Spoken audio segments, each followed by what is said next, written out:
Definitions discuss कर रहे थे, स्क्रीन दिख रही है बेटा? हाँ, एक चीज करेक्ट कर लो, कल मैंने बकिंघम की स्पेलिंग गलत लिख दी बेटा, उसे करेक्ट कर लेना। बकिंघम की ये स्पेलिंग है BUCKINGHAM, बकिंघम। कल बकिंघम की स्पेलिंग गलत हो गई थी। यहाँ तक हो गया था? इतनी डेफिनेशंस में किसी कोई प्रॉब्लम? No ma'am. अच्छा ठीक है, अब ये बताओ, कल मैंने कहा था ना कि एक डेफिनेशन ऐसी है जिसे हम कॉम्प्रिहेंसिव डेफिनेशन कहते हैं या व्यापक डेफिनेशन कहते हैं, या मतलब कह देते हैं अगर ये लिख दो तो काफी हो जाएगा, क्योंकि उसमें उन्होंने मेन 3 चीजें होती है ना, ability to learn, ability to adjust in new environment और एबिलिटी टू एब्स्ट्रैक्ट थिंकिंग। मूल चिंतन करने की क्षमता, एनवायरनमेंट में एडजस्ट कर लेने की और सीखने की क्षमता पाई जाती है, ये इसी को बुद्धि कहते हैं ना। तो कौन सी डेफिनेशन आपने देखा कि जिसमें तीनों बातें कही गई हो? देखा आपने किसकी डेफिनेशन है? विनय एक मैडम। नहीं बेटा, मैंने नहीं विनय बेटा, विनय ये मैम। नहीं बेटा, ये देखो, चलो अभी स्लाइड दिख रही है? David West. इसे हाँ, वेशलर, इनका नाम है वेशलर। हिंदी में लिखोगे वह पे एक ही मात्रा, आधा श, शरीफे वाला आधा श, च ल र, क्या पढ़ोगे? वेशलर। हाँ, डेविड वेशलर। इन्होंने कहा इंटेलिजेंस इज द एग्रीगेट और global capacity of the individual to act purposefully, think rationally and to deal effectively with his environment. इन्होंने कहा जो इंटेलिजेंस होती है वो किसी भी इंसान की एक ऐसी कैपेसिटी होती है, लिखा है टू एक्ट पर्पसफुली। आदमी कैसे काम करेगा? पर्पस के साथ काम करेगा, उद्देश्य पूर्ण एक्ट करता है, वो इंसान इंटेलिजेंस होता है। थिंक रैशनली, तर्कपूर्ण चिंतन करने की क्षमता इंटेलिजेंस है। और दूसरा लास्ट क्या है? Deal effectively with his environment, अपने वातावरण के साथ इफेक्टिवली डील करने को, मतलब वही प्रॉपर एडजस्टमेंट करने की जो क्षमता होती है वही इंटेलिजेंस कहलाती है। तो जब भी कोई आपसे एग्जाम में सिर्फ आ जाता है लिखने के लिए कि इंटेलिजेंस की डेफिनेशन लिखो, है ना, तो आप वेस्लर की डेफिनेशन लिख देना, ठीक है। या मान लीजिए आप किसी वाइवा में जाते हैं तो आप पूछते हैं कि इंटेलिजेंस को डिफाइन करो, जो सबसे अच्छी डेफिनेशन मानी जाती है वो वेस्लर की मानी जाती है, ठीक। हिंदी में लिख लो आप लोग, इंग्लिश में तो आप बोर्ड इस पे लिखा हुआ है, स्लाइड पे देख लेना, हिंदी में लिखना है, लिखो। Yes. उद्देश्यपूर्ण कार्य करने,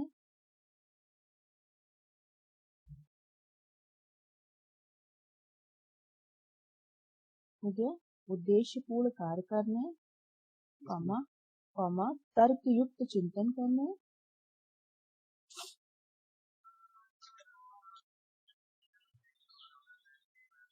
तर्कयुक्त चिंतन करने और Yes, ma'am. और अपने वातावरण के साथ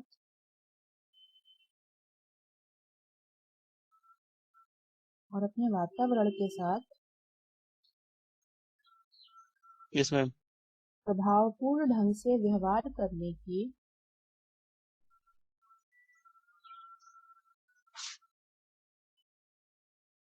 प्रभावपूर्ण ढंग से मैम। प्रभावपूर्ण ढंग से व्यवहार करने की, व्यवहार बिहेव करने की, व्यवहार करने की, लिख लिया, Yes, ma'am. करने की संपूर्ण संपूर्ण या सार्वभौम क्षमता बुद्धि है। प्रभावपूर्ण ढंग से व्यवहार करने की संपूर्ण या सार्वभौम क्षमता बुद्धि है। देखो यहाँ इन्होंने दो बातें लिखी है, इंटेलिजेंस इज द एग्रीगेट और ग्लोबल कैपेसिटी। एग्रीगेट का मतलब हो गया संपूर्ण, या सार्वभौम का मतलब हो गया ग्लोबल, Yes. ठीक है, ठीक है, संपूर्ण या सार्वभौम क्षमता बुद्धि है, ठीक है। तो जब भी आपसे एक डेफिनेशन पूछेगा बेटा तो आप ये लिखोगे फिर वेस्ट करके, ठीक है। अब देखो नेक्स्ट स्लाइड बेटा, नेचर और कैरेक्टरिस्टिक्स ऑफ इंटेलिजेंस। इसे इंटेलिजेंस की प्रकृति भी कह सकते हो, अगर प्रकृति पूछता है तो वो भी यही है, या विशेषताएं पूछता है कि इंटेलिजेंस की क्या क्या है तो वो भी यही है। हेडिंग में लिख लो प्रकृति या विशेषताएं, बुद्धि की प्रकृति या विशेषताएं, ठीक। कैरेक्टरिस्टिक और nature of intelligence. The first one is ability to learn, सीखने की योग्यता। हिंदी में लिखते चलो बेटा, फिर ये ना कहना कि आपने हिंदी में नहीं बताया था, ठीक है। मैम थोड़ा हम्म? हाँ बोलिए।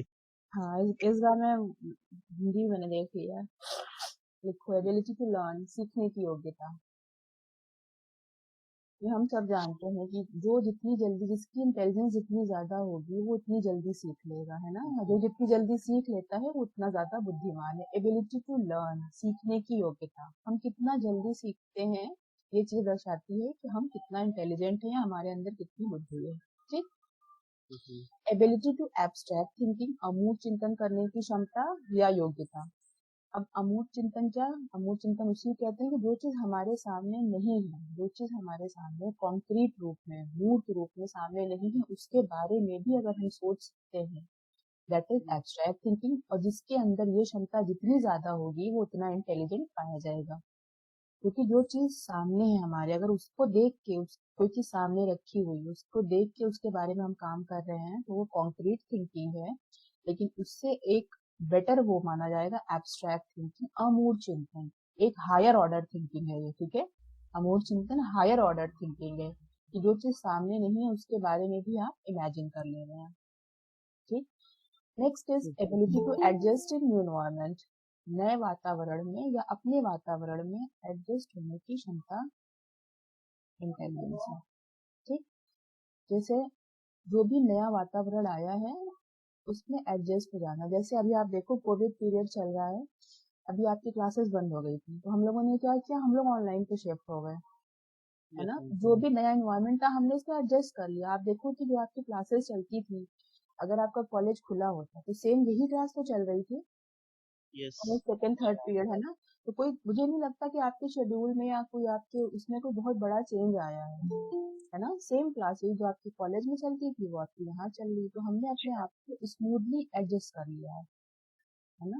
लेकिन बहुत से आप जाके पता करना अपने फ्रेंड से, बहुत सारे ऐसे कॉलेजेस होंगे जहाँ पे ये नहीं चल रहा होगा ऑनलाइन।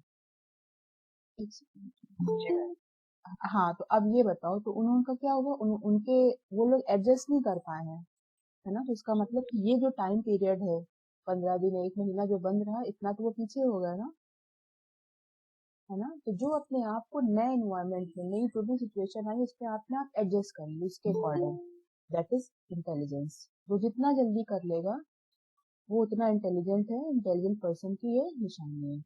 ठीक। Next is ability to solve problems.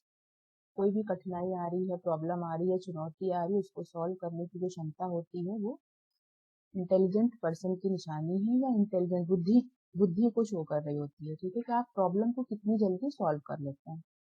वो प्रॉब्लम कुछ भी हो सकती है, आपकी डेली लाइफ की प्रॉब्लम हो सकती है। आप इंडिया में देखते हो ना, एक टर्म चलता है जुगाड़, है ना। यस जो लोग जुगाड़ लगा लेते हैं ना बेटा, दे आर वेरी इंटेलिजेंट, है ना। क्योंकि जो, हाँ जुगाड़ टर्म सुना है ना, जो प्रॉब्लम आई है उसका उन्होंने जो अवेलेबल रिसोर्सेज हैं, जो भी उनके पास चीजें हैं, उसी से उसका वो तुरंत हल निकाल लेते हैं, है ना। यस तो ये भी एक बुद्धि का कैरेक्टरिस्टिक है, दे आर वेरी इंटेलिजेंट, है ना, जुगाड़ शब्द। Next is ability to perceive relationships. Relationship जो होता है, क्या बोलोगे, रिलेशन, संबंधों को समझने की क्षमता को ये कहते हैं बुद्धि। बुद्धि की एक कैरेक्टरिस्टिक है। संबंध का यहाँ मतलब है, आपने देखा होगा कि बहुत सारे एग्जाम में क्वेश्चंस आते हैं, देखो कि रिलेशनशिप बेस्ड पे, कि जैसे रीजनिंग में आता है बहुत सारा क्वेश्चन, है ना, रिलेशनशिप बेस्ड पे, उसको समझ लेना, ठीक है, दैट इज इंटेलिजेंस। या आप देखोगे कि कई बार रिलेशनशिप बेस्ड ऐसे भी क्वेश्चन आते हैं जैसे ए, जैसे वो लिखा हुआ है कि ए से बी बड़ा है, बी से सी छोटा है, ऐसे करके 4-5 डिजिट देता है, ई ए से बड़ा था, बी सी से। हाँ, इस टाइप के जो क्वेश्चंस होते हैं ना, उसको समझ लेना, तो जो इंटेलिजेंस होगा वो उतनी जल्दी उस चीज को रिसीव कर लेगा, है ना। जितना जल्दी रिसीव कर लेगा वो उतना ज्यादा इंटेलिजेंट होगा। ठीक है,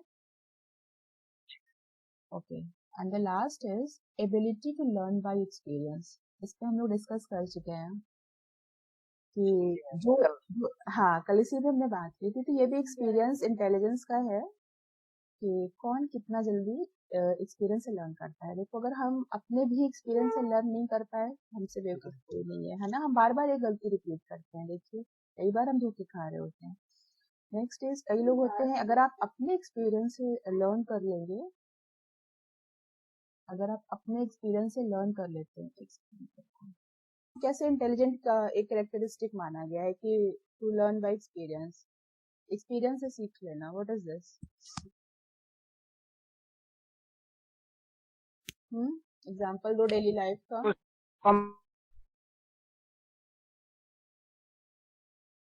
हाँ देखो, जो दूसरों से सीख लेता है ना, ही इज जीनियस। जो हम दूसरों की गलतियों से सीख लेते हैं वो जीनियस होते हैं। जो अपनी गलती से सीखते हैं इंटेलिजेंट होते हैं, और जो अपनी गलती से भी ना सीखें वो क्या कहलाएंगे? मोरॉन। मोरॉन होते हैं। अच्छा ये बताओ कि अगर आपको मोरॉन कहा जाए तो बुरा लगेगा या इडियट कहा जाए तो बुरा लगेगा? ईमानदारी से बताना। इडियट कहते तो बुरा लगता है। थ्री इडियट्स से तो मैम सही लगने लगा। नहीं मैम बोलने की टोन पे डिपेंड करता है।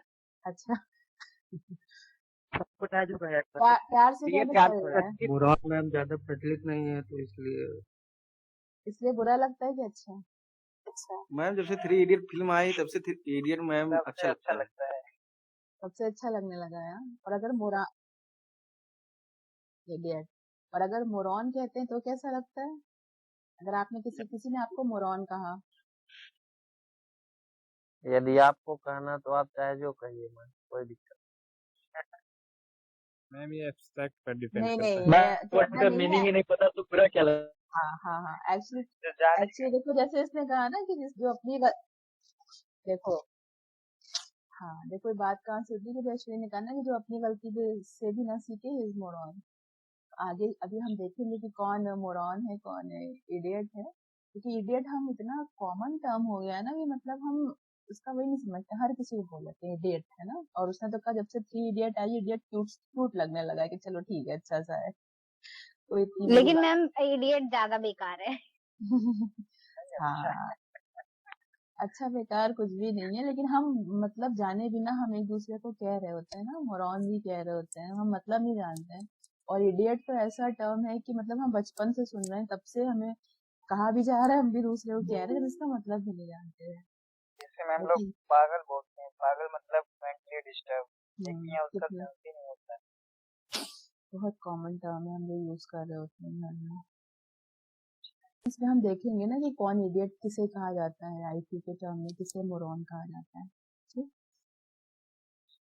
चलो अभी देखो, कैरेक्टरिस्टिक में ability to learn by experiences. अगर आप अपने एक्सपीरियंस से लर्न कर ले रहे हैं, that is a sign of intelligence. और अगर आप दूसरों के एक्सपीरियंस से लर्न कर लेंगे तो फिर आप बहुत हाईली इंटेलिजेंट है कि आपने दूसरों को देख के, हम यही करते हैं दूसरों की गलती से सबक लेना, ये बचपन से हमें सिखाया गया है ना। और एक और टर्म होता है ठोकर खा के सीखना, ये भी सुना होगा आपने ना। जब तक ठोकर नहीं खाओगे सीखोगे नहीं, तो ठोकर खा के सीखना यही होता है कि खुद एक्सपीरियंस करना कि आपने गलती की, आपको सबक मिला। और कुछ ऐसे भी होते हैं कि जो अपनी गलती से भी नहीं सीखते हैं, तो वो फिर उनको आप इंटेलिजेंट नहीं मानेंगे। उन्हें मैम अंधभक्त मानते हैं। No comment. अब तुम लोग आगे है, तुम लोग कहाँ घुमा के ले जाते हो, मैं वापस तुम्हें खींच के टॉपिक पे लाती हूँ।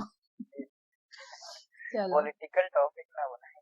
हाँ देखो, types of intelligence, Edward Lee Thorndike, इनका आपको लर्निंग थ्योरीज भी इनकी है, हम आगे पढ़ेंगे इनकी। इसी में आपका जो सेकेंड यूनिट था ना उसमें लर्निंग थ्योरीज है, उसमें मैं आपको इनकी थॉर्नडाइक की थ्योरी बताऊंगी। फिलहाल यहाँ पे देख लो कि उन्होंने इंटेलिजेंस के 3 प्रकार बताए थे, types of intelligence. The first one is concrete intelligence, social intelligence and the abstract intelligence. Concrete intelligence कहते हैं मूर्त बुद्धि, एब्स्ट्रैक्ट इंटेलिजेंस अमूर्त बुद्धि, एंड सोशल इंटेलिजेंस इज सामाजिक बुद्धि। अब होता क्या है, थॉर्नडाइक ने कहा कि 3 तरह की बुद्धि पाई जाती है।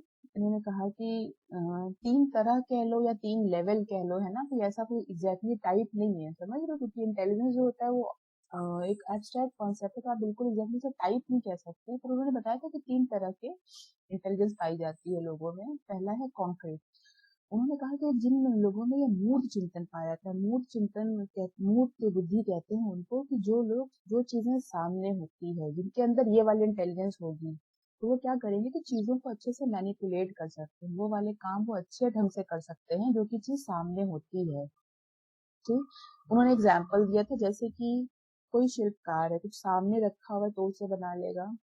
नहीं, शिल्पकार में दोनों चीजें चाहिए होती हैं। जैसे आप देखिए जो मिस्त्री होते हैं, ठीक है, या जो मैकेनिक होते हैं जो गाड़ियां ठीक कर रहे होते हैं, या कंप्यूटर में भी देखो दो चीजें होती है, हार्डवेयर सॉफ्टवेयर होता है।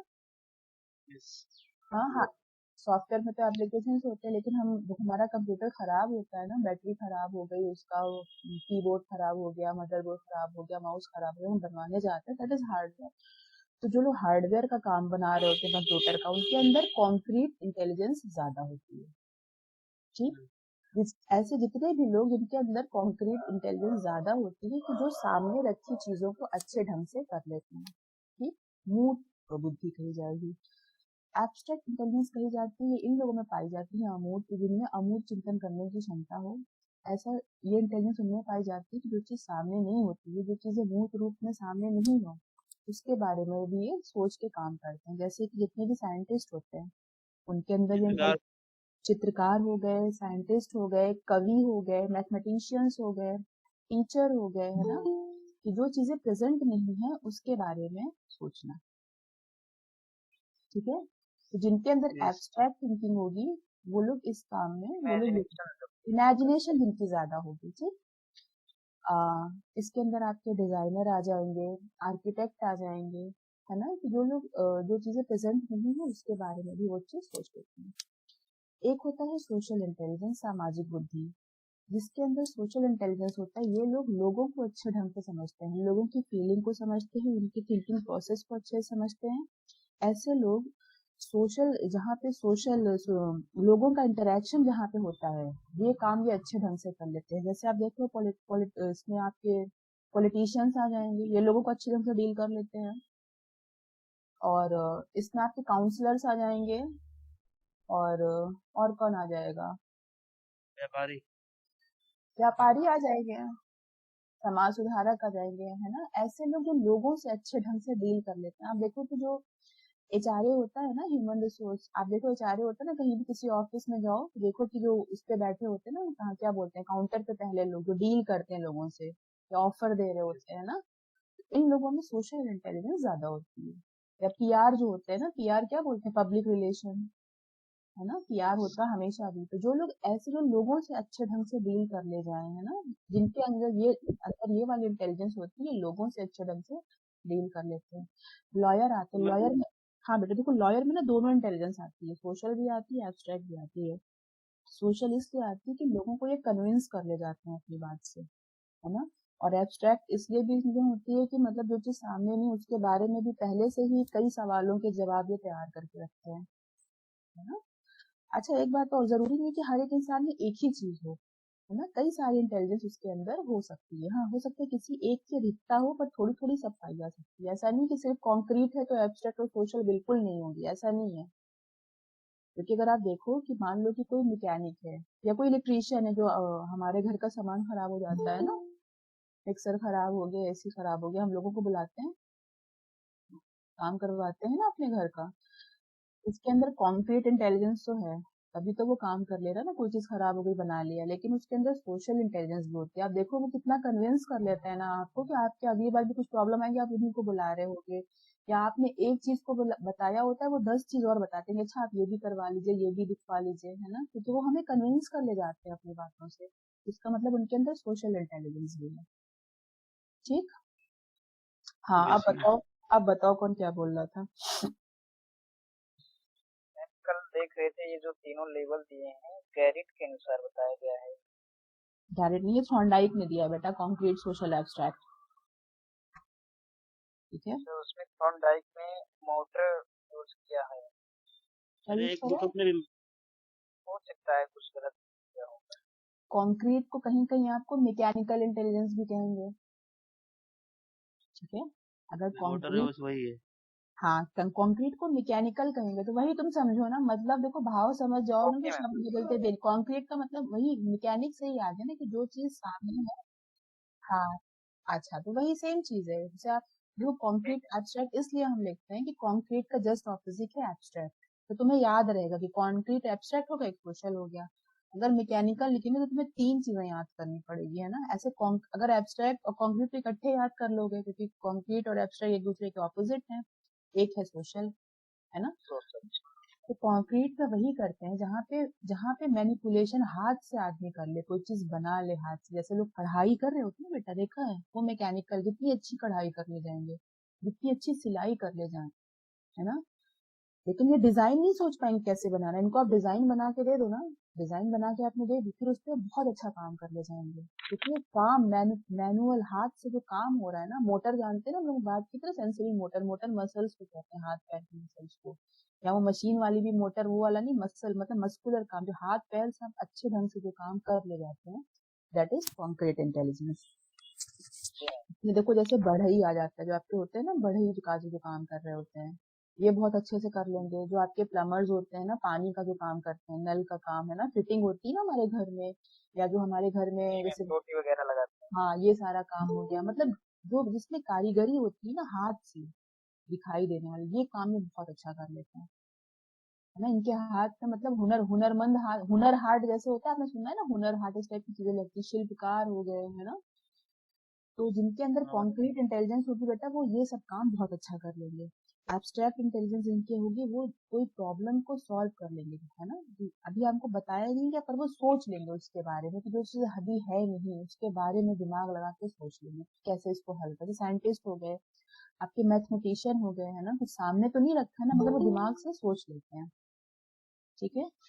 और सोशल वाली जिसके अंदर ज्यादा होती है, लोगों से अच्छी तरह डील कर लेते हैं, ठीक। आ गई समझ में। अच्छा, फिलोसफर फिलोसफर किस में आएगा बताओ, दार्शनिक लोग जो होते हैं, कौन सी इंटेलिजेंस ज्यादा होगी दार्शनिक में। एब्स्ट्रैक्ट कवि में, सोशल कवि में भी एब्स्ट्रैक्ट एब्स्ट्रैक्ट, दोनों कवि में एब्स्ट्रैक्ट थिंकिंग होती है बेटा। एब्स्ट्रैक्ट कवि जो होते हैं ना, लेखक होते हैं, ये देखो ये लोग ज्यादा सोसाइटी में नहीं मिलते जुलते हैं। जो लेखक कवि टाइप के लोग होते हैं, हमेशा एकांत पसंद होते हैं, वहां बैठ के लिख रहे होते हैं, है ना, इमेजिनेशन कर रहे होते हैं। कवि के लिए तो है कि ना कि जहाँ कल्पना ज्यादा रहती अरे कवि के लिए कहा गया ना कि जहाँ ना पहुंचे रवि, वहां पहुंचे कवि। रवि कहते हैं ना सूरज, जहाँ जिस जगह पे सूरज की रोशनी नहीं पहुंचे, कवि वहां पहुंच जाते हैं ना।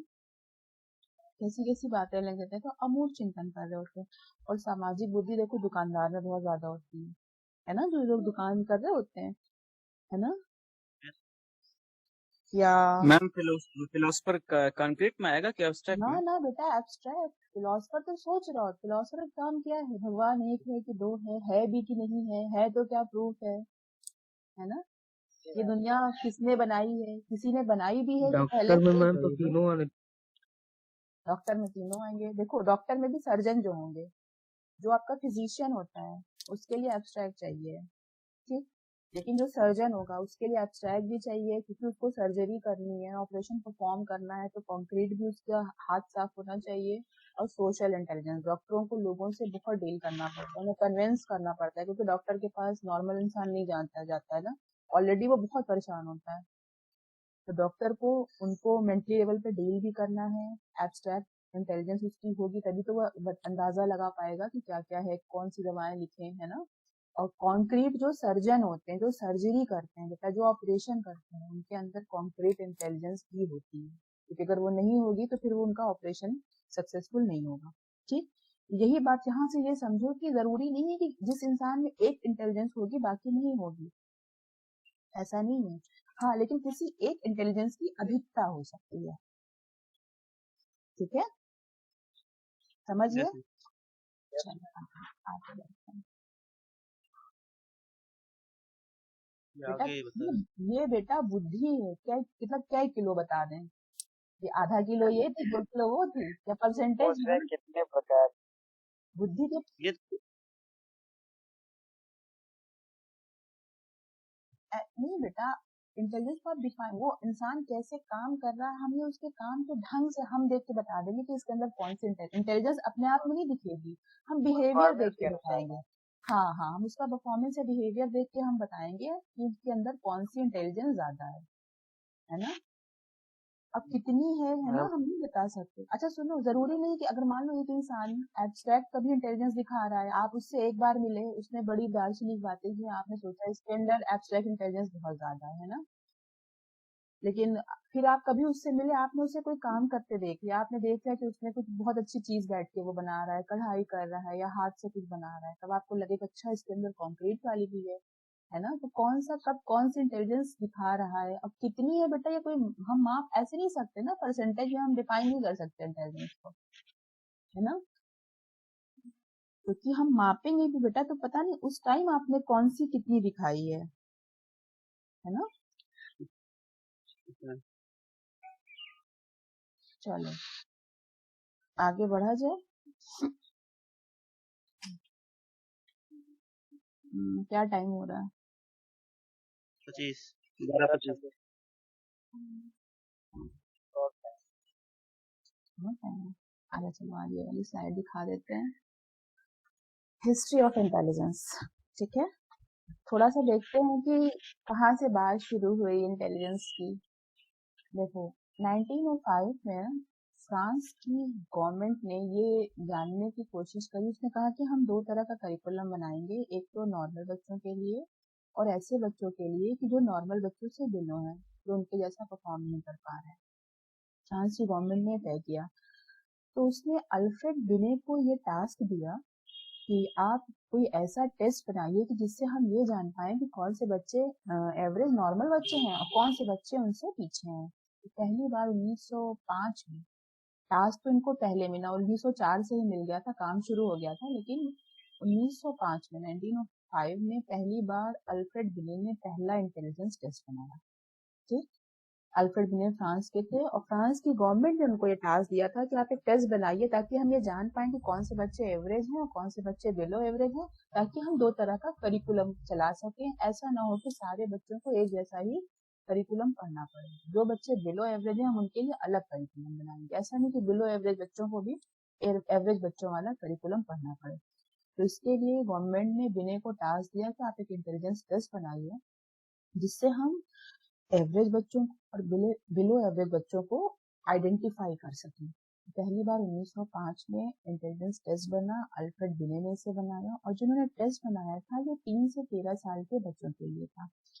3 से 13 साल के बच्चों के लिए इसलिए था कि जो इनका एज ग्रुप था जिसपे इन्होंने टेस्ट करके उसको स्टैंडर्डाइज करा था, वो 3 से 13 साल के बच्चों पर करा था। उन्होंने जो टेस्ट बनाया, क्योंकि गवर्नमेंट ने जो इनको टास्क दिया था वो इन्हीं एज ग्रुप के बच्चों के लिए दिया था, तो पहला टेस्ट 3 से 13 साल के बच्चों के लिए बना, 1905 में बना, और पहला इंटेलिजेंस टेस्ट किसने बनाया? अल्फ्रेड बिने ने बनाया। इसकी बात समझ में आ गई? हाँ, अब अगला देखो फिर क्या हुआ। ये चार जो है ना, ये माइलस्टोन है बेटा इंटेलिजेंस की हिस्ट्री में, 1905, 1908, 12 और 16। ठीक, अब 8 में क्या हुआ? 8 में कॉन्सेप्ट ऑफ मेंटल एज दिया बिने ने, और बिने के साथ साथ बिने के अंडर में ही रिसर्च कर रहे थे थियोडोर साइमन। ठीक है, बिने के अंडर ही रिसर्च कर रहे थे थियोडोर साइमन। तो बिने और साइमन ने मिलकर मेंटल एज का कॉन्सेप्ट दिया 1908 में। कई जगह पाओगे तो सिर्फ बिने का ही नाम है, क्योंकि बिने जो थे वो मेन सुपरवाइजर थे, हेड थे, साइमन उनके अंडर काम कर रहे थे, है ना। कई जगह आपको सिर्फ बिने का भी नाम मिलेगा कि who has given concept of mental as, तो वहां पे सिर्फ लिखा होगा बिने। कई जगह उसको साइमन एंड बिने पाएंगे, है ना। काम दोनों ने करा था। बिने जो थे वो सुपरवाइजर थे, बिने के अंडर में रिसर्च कर रहे थे साइमन। इन दोनों ने मिलके काम करा, कॉन्सेप्ट ऑफ मेंटल एज दिया। मेंटल एज का मतलब होता है मानसिक बुद्धि का संप्रत्यय दिया 1908 में। ठीक, फिर इसी मेंटल एज का यूज करके, अब मेंटल एज दे दी गई है ना कि मानसिक आयु क्या होती है, मेंटल एज, इसी कॉन्सेप्ट का मेंटल एज का यूज करके 1912 में आईक्यू का कॉन्सेप्ट दिया गया। आईक्यू इंटेलिजेंस क्वोशिएंट या बुद्धि लब्धि कहते हैं, हिंदी में लिख लो। आईक्यू को हिंदी में क्या कहते हैं? उपलब्धि बुद्धि लब्धि। बुद्धि लब्धि। ठीक है, क्या कहते हैं? बुद्धि लब्धि, नॉट उपलब्धि, दैट इज अचीवमेंट, है ना। इंटेलिजेंस क्वोशिएंट, बुद्धि लब्धि। और मेंटल एज का यूज करके, जब 8 में मेंटल एज का कॉन्सेप्ट आ गया, तो इसी मेंटल एज के कॉन्सेप्ट को यूज करके 1912 में आईक्यू का कॉन्सेप्ट दिया, और ये कॉन्सेप्ट दिया था विलियम स्टर्न ने। तो जब भी आपसे सवाल पूछा जाए कि who has given concept of IQ, William stern ने दिया था। और जब पहली बार आईक्यू का कॉन्सेप्ट दिया गया तो उसमें लिखा गया था IQ is equal to MA upon CA, बुद्धि लब्धि बराबर मानसिक आयु upon chronological age. Chronological age को कहते हैं वास्तविक आयु, जितने साल आपको पैदा हुए हो गए हैं, जो आपकी वास्तविक उम्र है, ठीक, दैट इज क्रोनोलॉजिकल या बायोलॉजिकल एज कह लो, है ना। तो जो पहला कॉन्सेप्ट दिया गया था वो MA अपॉन CA था। या इसी रूप में हम अभी भी पढ़ते हैं, इसमें चेंज हुआ है? क्या मैम? यही है। आईक्यू का फॉर्मूला मैम यही है चेंज कि बदला?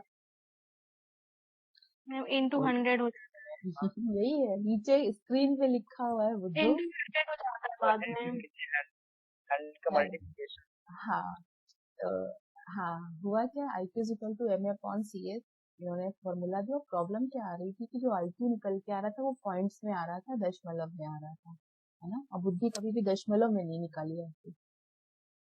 तो उस चीज को रिवाइज करके 1916 में लुई टर्मन ने रिवाइज फॉर्मूला दिया, आईक्यू is equal to MA upon CA multiply by 100, जिसे हम अब तक फॉलो कर रहे हैं, ठीक है।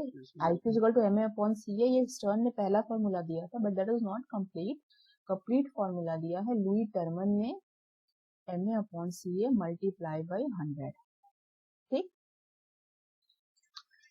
तो 1905 में पहला इंटेलिजेंस टेस्ट बना, अल्फ्रेड बिने ने बनाया। 1908 में मेंटल एज का कॉन्सेप्ट दिया, अल्फ्रेड बिने ने, इस पे थियोडोर साइमन ने भी काम किया था। फिर 12 में आईक्यू का कॉन्सेप्ट पहली बार विलियम स्टर्न ने दिया, और उन्होंने कहा intelligence quotient is equal to mental age upon chronological as.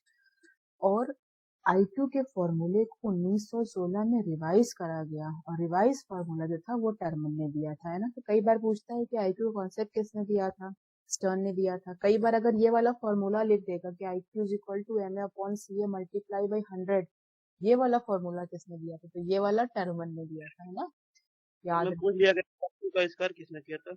इसका आईक्यू का आविष्कार अगर पूछ लिया गया तो स्टर्न ने करा था। स्टर्न। आईक्यू का कॉन्सेप्ट स्टर्न ने दिया है बेटा, है ना, आईक्यू का स्टर्न ने दिया है। लेकिन आईक्यू का जो प्रेजेंट आज के टाइम में जो हम फॉर्मूला यूज कर रहे हैं वो टर्मन का कर रहे हैं, है ना। क्योंकि देखो आप सामने लिखा हुआ है कि स्टर्न ने मल्टीप्लाई बाई 100 नहीं किया था, है ना, टर्मन ने 100 कर दिया। अच्छा ये देखो, आपको ऐसे देख के समझ में आ जाएगा। हाँ, और जो टर्मन थे इन्होंने सिर्फ आईक्यू का फॉर्मूला ही नहीं रिवाइज किया था, ये जो इंटेलिजेंस टेस्ट देने का था ना, ये कई बार रिवाइज हुआ बेटा। पहली बार 1905 में बना, तब रिवाइज हुआ, 8 में जब फिर आए फिर रिवाइज हुआ, 12 में रिवाइज हुआ जब आईक्यू का कॉन्सेप्ट दिया गया। उसके बाद जब 16 में ये फॉर्मूला दिया गया था तो वो वाला जो इंटेलिजेंस टेस्ट था वो भी रिवाइज किया गया, तो बार बार वो टेस्ट रिवाइज हुआ है। हाँ, एक बात और, ये जो डेट पड़ी हुई है ना 1905, 1908, 12, 16, इनमें कहीं कहीं आपको कुछ कुछ डिफरेंस मिल सकता है, इसलिए क्योंकि जब इंटेलिजेंस टेस्ट दिया अल्फ्रेड बिने ने 1905 में बनाया, तो 5 में तो इन्होंने बना के दे दिया, लेकिन टास्क इनको पहले मिला था, 1904 में भी इसके काम हो रहा था, है ना। ऐसा नहीं कि सीधे 5 में मिला उन्होंने फौरन बना के, 5 में तो तैयार हुआ था, कंप्लीट हुआ था। इसी तरह कॉन्सेप्ट ऑफ मेंटल एज 1908 में आया, लेकिन काम ये लोग साथ में भी कर रहे थे, 1907 में भी इस पे काम चल रहा था, इस पे रिसर्च हो रही थी, इस पे पेपर लिखे जा रहे थे, है ना। दिया है 1908 में, तो इसलिए अगर कहीं 1904 या 7 दिया तो आप कंफ्यूज मत होइएगा। फाइनल जो है वो 5 में आया है, लेकिन काम इस पे पहले से चल रहा था, ठीक है। तो कहीं ना कहीं आपको आगे पीछे का डेट मिल सकती है, लेकिन मेन काम इसी इस पे हुआ है, ठीक। इतनी बात समझ में आ गई। मेंटल एज समझ गए। मेंटल एज क्या होती है, मेंटल एज कहते हैं किसको, मेंटल एज एक तो आपकी वास्तविक आयु तो आप सब जानते हैं कि जितने साल आपको पैदा हुए, 20, 30, 40, जितने साल आप जिए हैं, इस दुनिया में रहे हैं, वो आपकी एज है, जो आपकी करंट वास्तविक आयु है। तो क्रोनोलॉजिकल एज समझ में आ गई। Yes ma'am. ठीक। अब मेंटल एज क्या होती है, मेंटल एज क्या होती है कि मानसिक आयु मैम। हाँ बेटा, वो तो उसका हिंदी ट्रांसलेशन है ना। ये होती क्या है, मानसिक आयु कहते हैं जिसको। मानसिक आयु का मतलब ये होता है कि आप कितनी साल के बच्चे के लेवल का आप सोच सकते हैं, उसके लेवल की आप मेंटल एक्टिविटी कर सकते हैं, है ना। आपकी इमेजिनेशन, आपकी सोच, आपकी प्रॉब्लम सॉल्विंग कितने एज के बच्चे की है। सपोज आपकी उम्र 20 साल है, लेकिन आप जो सोच सकते हैं, है ना, जो आप चिंतन कर सकते हैं, वो 25 साल की एज के बराबर कर सकते हैं, ठीक है। तो आपकी वास्तविक आयु भले 20 साल है, लेकिन आपकी मानसिक आयु कितनी होगी, 25 साल की होगी, ठीक है। मान लो कि कई लोग ऐसे होते हैं ना कि उम्र तो है 20 साल, लेकिन जो उनकी सोच है ना, जो उनका बिहेवियर है, थिंकिंग लेवल है, वो 12 साल के बच्चे का है ना। तो उम्र तो होगी 20 साल, लेकिन उसकी मेंटल एज फिर क्या हो जाएगी, एक 12 साल 12। बच्चे की होगी, है ना। तो मानसिक आयु ये होती है कि हम कितना सोच सकते हैं, है ना। हम अपना मानसिक जो कुछ प्रक्रियाएं होती है ना, थिंकिंग हो गई, मेमोरी हो गई, इमेजिनेशन हो गया, है ना, जितना भी मेंटल एक्टिविटी होती है वो हम कितना कर पा रहे हैं, किस एज के लेवल का कर पा रहे हैं। हम जिस एज के लेवल का कर पाएंगे वही हमारी मेंटल एज होगी। तो आईक्यू ऐसे निकाला जाता है कि आपकी जो भी मेंटल एज है upon chronological S multiply by 100, ठीक है, उससे आपका मेंटल एज निकल आएगा। अच्छा ये बताओ, अगर आपकी मानसिक आयु आपकी क्रोनोलॉजिकल आयु के बराबर है तो आईक्यू कितना होगा? 100। हाँ, आईक्यू कितना होगा? 100। अब देखो, जिसने ये खट से जवाब दिया ना, कौन सी इंटेलिजेंस यूज करे? एब्स्ट्रैक्ट, है ना। इसका मतलब एब्स्ट्रैक्ट जाता है कहीं पेपर कॉपी पे लिखा नहीं, दिमाग में कैलकुलेशन कर ली, है ना। दूसरे भी सही जवाब देंगे लेकिन कॉपी पे लिखेंगे, है हाँ ना। वो डायरेक्ट परसेंटेज है। That is intelligence. अच्छा, कॉन्क्रीट और इंटेलिजेंस में एक और एग्जांपल देखो, मुझे याद आ गया, मैं बताती हूँ। हाँ, आपने देखा होगा कि कई बार क्या होता है ना, जब कुकिंग हो रही होती है तो कई लोग जबानी बताते हैं ना, ऐसे ऐसे कुकिंग कर लो, या ना कि ये डाल दिया वो डाल दिया, या बुक में लिखा होता है ना, कई रेसिपीज की बुक आती है जिसमें हम अब ये डालेंगे वो डालेंगे ऐसे बनेगा, ठीक है।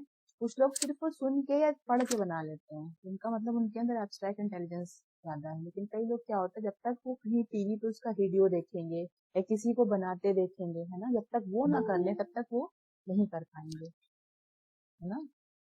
यस इसका मैम। मतलब ये है कि जब तक अगर आपने मौखिक निर्देश पे कोई काम कर लिया, समझ लिया, तो आपके अंदर एब्स्ट्रैक्ट इंटेलिजेंस ज्यादा है।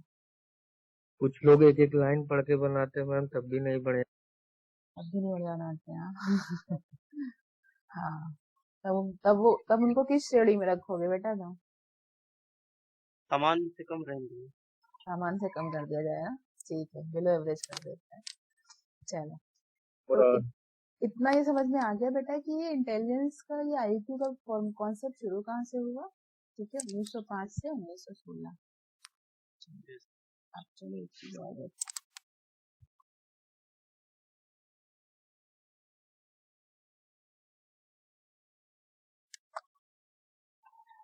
इसका रेफरेंस बेटा इंटेलिजेंस टेस्ट से हम निकालते हैं। बहुत सारे साइकोलॉजिस्ट ने उन्होंने अलग अलग इंटेलिजेंस टेस्ट दिए, जैसे आपका स्टैनफोर्ड विनय का टेस्ट है, वेशलर का टेस्ट है, या अभी आपको प्रैक्टिकल में कराएंगे ना आपके कॉलेज में जब मिलेगा, वो भी इंटेलिजेंस टेस्ट है। उसको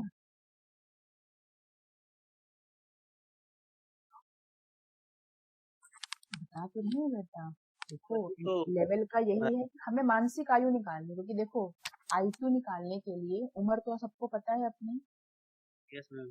सीए पता है, मास 100 से मल्टीप्लाई करना है पता है, सिर्फ हमें क्या चाहिए? मानसिक आयु, यही तो चाहिए। मानसिक आयु जो यस। इंटेलिजेंस टेस्ट होते हैं ना बेटा, वो हमें बताएंगे कि हमारी मेंटल एज कितनी है। उसमें लिखा होता है कि अगर आपने इतने सवाल सही किए, है ना, उसमें क्वेश्चन ही तो होते हैं, उसमें लिख के आ जाता है, रेंज दी होती है कि यहाँ से यहाँ तक सवाल किए तो आपकी इतनी है मेंटल एज, इतने सवाल सही किए तो आपकी इतनी है मेंटल एज, है ना। और उन्होंने ये कैसे निकाला? उन्होंने बेटा हजारों बच्चों पे टेस्ट करके एवरेज निकाला हुआ है। उन्होंने पाया कि इस उम्र के बच्चे इतना एवरेज क्वेश्चन इतना हल कर लेते हैं, है ना। उन्होंने निकाल लिया यस है मैम। कि अगर मान लो कि 100 सवाल हैं, उन्होंने हजारों बच्चों पे, हजारों का मतलब है कि 1-2 हजार नहीं, वो लाखों बच्चों पे उन्होंने काम करा, और उसके बाद एवरेज निकाला हो कि अगर कोई 12 साल का मैम इन क्वेश्चन एक सेकंड बेटा मैं बता लो, फिर मैं बता रही हूँ। देखो, तो 100 सवाल मान लो है, तो उन्होंने एवरेज में पाया कि जो 12 साल का बच्चा है वो 100 में से 60 सवाल कर ले रहा है एवरेज में, जो मान के उन्होंने देख लिया है ना। 13 साल का बच्चा है तो 65 से ऊपर कर ले रहे हैं, तो उन्होंने कुछ लिख ली, रेंज बना ली कि अगर आपने इतना कर लिया तो आप 12 साल के बच्चे की आपकी एज मान लीजिए। मान लो तुम्हारी असल में उम्र 15 साल है और आपने सवाल हल किया है 40, है ना, तो आप फिर आपकी एज तो होगी 15, मगर आप क्या हो कि आप उसमें जो उस क्वेश्चन में लिखा होगा उस टेस्ट में कि 40 सवाल हल करने वाले की वार्षिक आयु मान लो 10 है या 11 है, जो भी है, तो आपकी मेंटल एज वही लिखी जाएगी। ठीक? जितने भी इंटेलिजेंस टेस्ट होते हैं बेटा, उसमें अलग अलग रेफरेंस दिया होता है, अलग अलग रेंज दी होती है कि उन्होंने किसको कितना माना है। अब ये डिपेंड करता है ना कि उन्होंने वो टेस्ट जिन बच्चों पे किया था वहां पे एवरेज क्या निकल के आया था, है ना। तो हाँ बेटा, पूछो, कौन पूछ रहा था? मैम मैं ये पूछ रहा था कि इन टेस्ट के लिए कोई टाइम बाउंडेशन होता है कि आप कितने भी टाइम में इसको सॉल्व करिए? ये डिपेंड करता है कि बेटा आप कौन सा टेस्ट ले रहे हैं। हर टेस्ट का अलग टाइम होता है। जैसे मैं आपको जो टेस्ट दूंगी या वो आपको नहीं करना, अपना IQ नहीं निकालना है, आपको एज ए टीचर कैसे उसको टेस्ट को कैसे कंडक्ट करते हैं आपको ये सीखना है ना। तो आप दूसरे बच्चों पे करेंगे, कितनी उम्र के बच्चों पे करना है ये आपको बताऊंगी। और आपको जो टेस्ट मिलेगा ना प्रोफेसर मोहन चंद्र जोशी के कॉलेज में आपको ये टेस्ट है, उसका 20 मिनट टाइम है। 20 मिनट देना है आपको सब कुछ समझा के कि बच्चे को कि तुम्हें ऐसे ऐसे ऐसे करना है। लेकिन जैसे ही आपने उसे क्वेश्चन पेपर थमाया 20 मिनट बाद ले लेना है। चाहे वो 10 क्वेश्चन किया हो, उसने 20 किया हो, आधा किया हो, पूरा किया, आपको ले लेना है। ऐसे ही हर इसमें बेटा उन्होंने मीन निकाल के दे दिया है कि ये आपको लेकिन बीएड लेवल पे तो करना है ये 10 तक के बच्चों का, क्लास 6 से लेकर 10 तक के बच्चों का। ठीक है, मतलब 16 हाँ, क्लास 6 से 10 तक के बच्चों पे करना है। लेकिन जो उन्होंने एक मीन दिया हुआ है वो 30-35 साल के लोगों के बच्चे तक दिया हुआ है, कर सकते हैं वो। लेकिन वही है कि फिर डिफरेंस आ जाएगा। तो 35 साल का आदमी जितना क्वेश्चन करेगा फिर उसके नंबर उतने ही कम होंगे उसी हिसाब से, है ना। आप बराबर तो नहीं कर सकते ना कि ग्रेजुएशन का आप जो वो टेस्ट दें और एक छठी क्लास का बच्चा वो टेस्ट दे, और आपने ज्यादा सही सवाल करके आप कहेंगे कि आप ज्यादा इंटेलिजेंट हैं, है ना। तो ऐसा नहीं हो सकता। तो उन्होंने एज कर दिया है। तो जितने भी इंटेलिजेंस टेस्ट हैं ये टाइम बाउंड है। अलग अलग तरह के टेस्ट हैं बेटा, किसी में क्वेश्चंस दिए हुए हैं, किसी में डिजाइन दी हुई है, जैसे वो वाला होता है ना एग्जाम में, आप देखते हैं ना कि नेक्स्ट पिक्चर कौन सी होगी, 4 नॉन वर्बल। Non verbal. अच्छा तो देखो, साइको हाँ हाँ तो यही रेलवे है। में होता है। अच्छा तो साइकोलॉजी में आपको तीनों तरह के टेस्ट देखेंगे। एक तो आपका ये वाला होता है, देखिए अगला नंबर कौन सा होगा, कोड दिया हो जाएगा, इस चीज को इस कोड में ये कहते हैं, है ना, ABCD ये कहते हैं, इसको फला तो उस कोड में क्या कहेंगे। इस टाइप का पिक्चर्स बनी होती है कि 4 पिक्चर दी हुई, अगली पिक्चर कैसी होगी ना, ऑप्शन स्टार्ट में नॉन वर्बल चीजें आ सकती हैं। ये क्या परफॉर्मेंस बेस्ड क्वेश्चंस क्या होते हैं, उसमें आपको फोटो, आपने बचपन में पजल सॉल्व करा है, पजल्स होते हैं ना, टुकड़े होते हैं, एक फोटो दी होती है, दूसरे टुकड़े आपको सेट जोड़ के करना बनाते हैं, सेट करना होता था। तो जिसमें आपको अपने हाथ से कुछ करना होता है। आपने रूबिक क्यूब देखा है? Rubik yes cube ma'am. वो क्या होता है ना, ब्लॉक बने होते हैं, 3 या 4 रंग के होते हैं, उनको मिलाना होता सेम है, कलर्स को एक तरह करना होता है। एक तरफ करना होता है। इसमें भी आपको इंटेलिजेंस चाहिए, लेकिन इसमें भी आपको क्या है, आपको एक तो एब्स्ट्रैक्ट, इसमें देखो अगर रूबिक क्यूब सॉल्व करना तो इसमें 2 इंटेलिजेंस चाहिए, पहली कॉन्क्रीट भी और एब्स्ट्रैक्ट भी। एब्स्ट्रैक्ट से सोचोगे, है ना, एब्स्ट्रैक्ट से तुमने सोच यस लिया कि ये वाला जो टुकड़ा है इसको बीच में लाना है, लेकिन कॉन्क्रीट वाली चाहिए तभी वो ला पाओगे, है ना बेटा।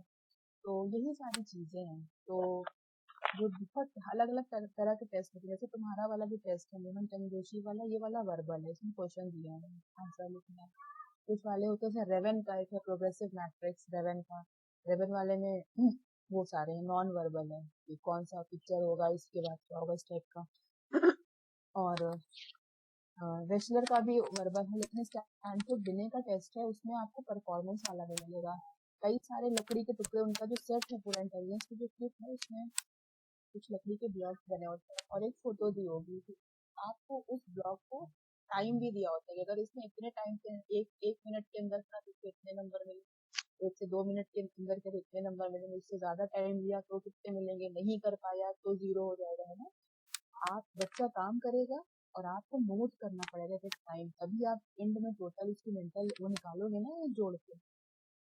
आपको परफॉर्मेंस बेस्ड करना होता है, आपको पजल्स जोड़ने होते हैं, सारे छोटे छोटे टुकड़े भरे होंगे, फोटो दी होगी, आपको वो फोटो जोड़ के पिक्चर कंप्लीट करनी है। कितनी देर में कर पाएंगे इसके मार्क्स हैं। या लकड़ी के टुकड़े दिए होंगे, आपको फोटो दी होगी, आपको उन टुकड़ों को जोड़ के उस फोटो जैसा बनाना है। तो परफॉर्मेंस बेस्ड भी होते हैं, ठीक है, तीनों तरह के होते हैं। तो हमने इंटेलिजेंस को देख लिया। ये देख लेते हैं इंटेलिजेंस की तीन सिचुएशन आ सकती है। अगर आपका मेंटल एज क्रोनोलॉजिकल एज के बराबर है तो IQ 100 होगा, सीधी सी बात है ना। यस अगर आपकी मेंटल एज और दोनों बराबर है, लेकिन अगर आपकी मेंटल एज ज्यादा है आपकी क्रोनोलॉजिकल एज से, मान लो आप हो 20 साल तो मेंटल एज आपकी है 25 या 30 साल की, तो आपका IQ 100 से ज्यादा होगा, ज्यादा होगा। ठीक।